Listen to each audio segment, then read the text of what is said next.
Justin Herbert visiting Indianapolis, trying to clinch a playoff spot for the Chargers on Monday Night Football. Let's take you to the second quarter. No score. Chargers have a 2nd and 9 in Colts territory. Herbert, screen pass. Mike Williams, he's going to get this one into the red zone. Chargers threatening.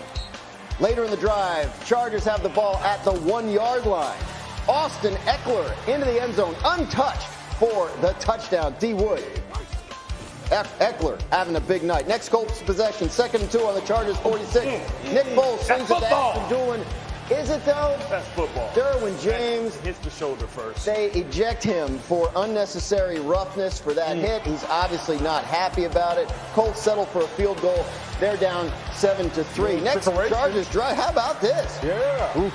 That is Herbert eventually throwing it to Keenan Allen, who he almost had it, but he stepped out of bounds. They ruled him out of bounds. Chargers end up settling for a field goal, go up 10-3. Fourth quarter now, they're up 13-3. 2nd and long. Herbert to Mike Williams over the middle for the first down, 16 yards. Chargers getting healthy. Driving toward the playoffs is what they're doing. Now with 1st and goal at the 1, Herbert's going to hand it off to Eckler. This is a sure thing. 2nd touchdown of the game for Eckler. Chargers clinch a playoff berth with a 20-3 win. First playoff appearance in the young career of that man, Justin Herbert.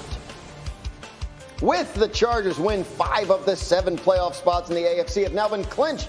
That includes 2 of the 3 wildcard spots. One by the North runner-up, whether it's Cincinnati or Baltimore, and the other one by Los Angeles. 7th and final seed currently held by the Dolphins. However, we had news out of Miami yesterday. Quarterback Tua Tagovailoa back in concussion protocol after telling doctors yesterday that he was dealing with symptoms. Dolphins head coach Mike McDaniel said he could not pinpoint a moment in Sunday's game where Tua might have been injured.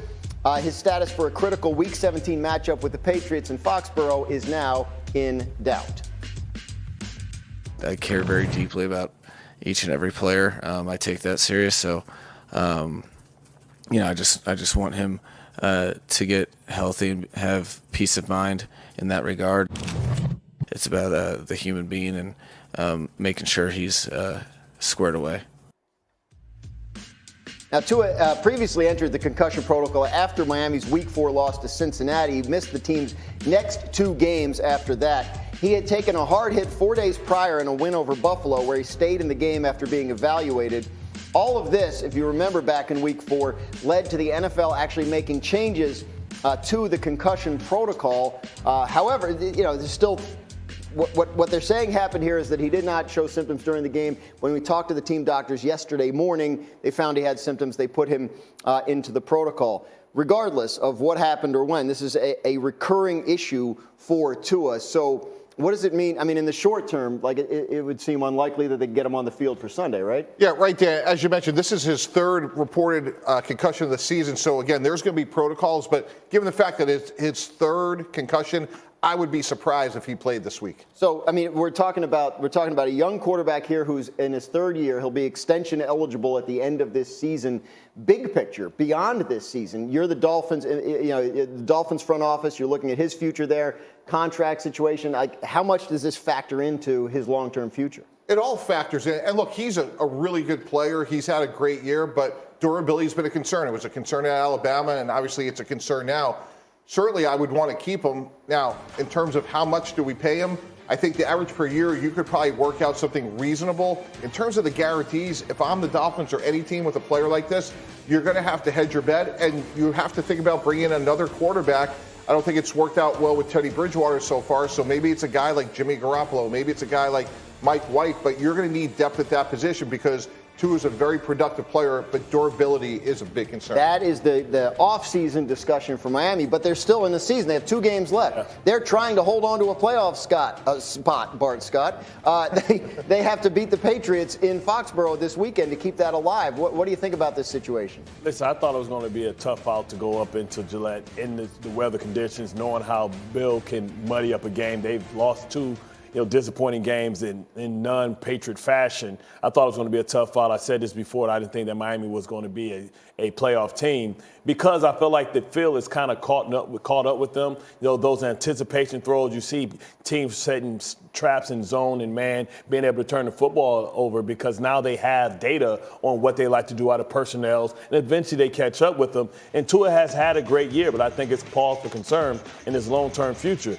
I don't think they make it to the postseason, and if they don't make it to the postseason with all that they've invested, going out getting Bradley Chubb, making a big deal for Tyreek Hill, they have to consider bringing somebody else in. That's always been the concern with Tua. He's slight, and now he has issues with his head. Kind of brings up Troy Aikman, forced to retire because of concussions. I don't know if you can put a guy out there and say you care about a player's safety and health if they've had 3 concussions in 1 year, because we know it's not about the initial concussion. It's about the ability for the brain to continue to heal. Once you get one, it's so much easier to get another one. And that's, the concussion protocol in the NFL, the NFLPA work together on that. They're constantly adjusting it to keep up with what's going on. But in terms of the football of it, if Tua can't play this weekend, what does that do to the Dolphins' playoff chances? Well, you're talking about a totally different, Teddy Bridgewater is not Tua Tagovailoa. Right.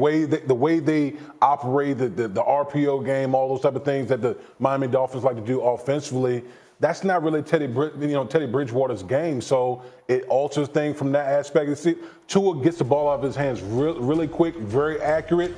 That's not Teddy Bridgewater's game. So they're going up in New England. New England has a very good defense. Yeah. And so when you don't have Tua, that's a huge hit for this Miami Dolphins offense that like to operate in a high octane, kind of system. But Teddy Two Gloves hasn't been healthy either. Remember in the Jets game, he was out in the first quarter, then you go to the third quarterback. So with a defense like New England that can attack the quarterback and make it a rough day, you worry about the concerns about losing your backup. And is Tua going to be ready for the closing game against the Jets? That's the big question. That's the interesting part of the game is the Miami defense could really shoulder the load. And look, we know New England struggled throwing the ball themselves, so looks like it could be a low-scoring game. And the Dolphins come in having already lost 4 in a row even before this news, so obviously desperately in need of a win and may not be at full strength against their division rival. News out of Denver yesterday where the Broncos fired first-year head coach Nathaniel Hackett. The move comes after the 4-11 start and Sunday's 51-14 loss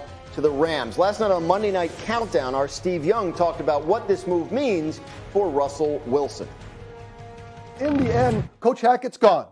But Russell Wilson, at some point, you need to let us know that you're still you, that you can still be a decent or above average football player in the NFL. And that's why the most shocking thing in the NFL this year, to me, is the play of Russell Wilson. It makes no sense to me.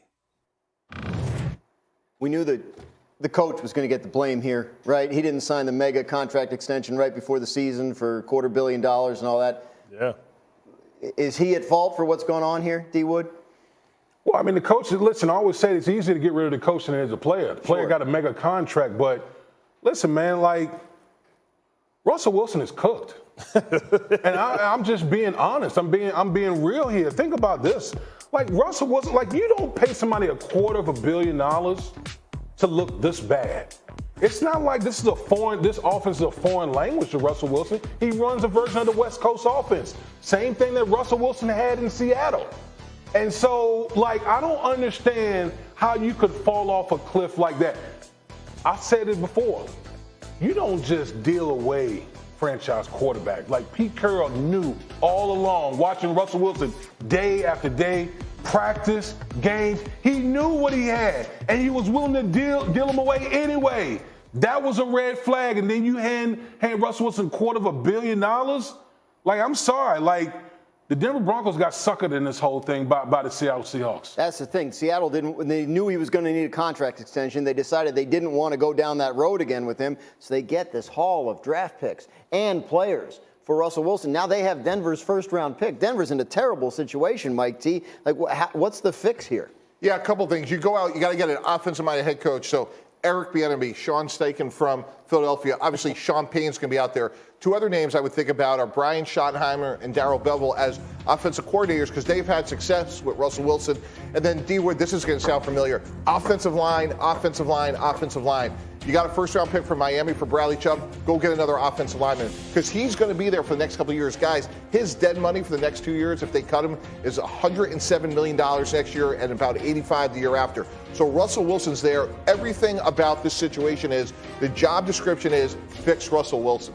Well, what accountability does the general manager have? Because why is it always the GM's fault? Exactly, because he's the one who bought the groceries. And he bought some rotten, dry, overaged avocado. And at some point, he has to take accountability as well, right? Because you can't do anything to Russell Wilson. I mean, and you have to figure out, I think really who's coming out like a rose is Pete Carroll. Pete Carroll, and what they've been able to build in Seattle. And I think this is more about Pete Carroll's legacy than it is about anything. The fact that he has Geno Smith playing at such a high level, I just think it illuminates what a great coach and a great leader